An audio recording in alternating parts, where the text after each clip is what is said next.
Então, basicamente, o primeiro que a gente tem que trabalhar nessa aula é que, para funções do segundo grau, cujo valor do A representa o número negativo, você vai ter o que a gente chama de ponto máximo.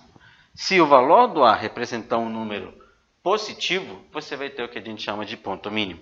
E é muito importante você não causar a seguinte confusão.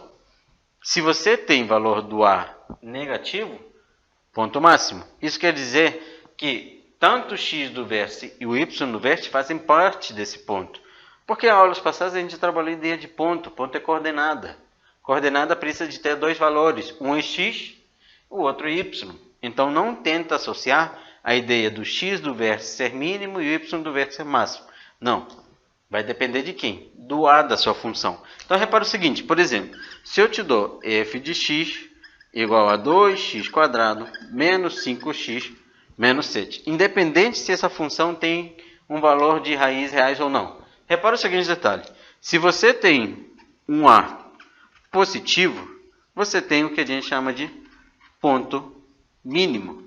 Ou seja, dessa função aqui, eu só consigo calcular o valor mínimo dela.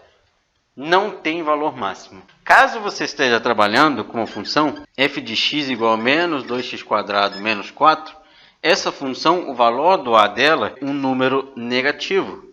E valores negativos, a minha parábola ela passa a ter ponto máximo.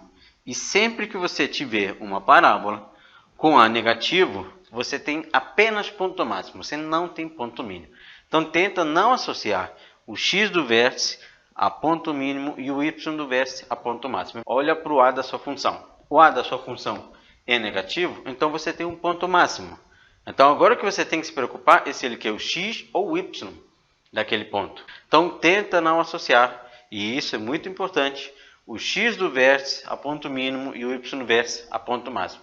Ambos podem ser os dois, e isso vai depender do A da minha função.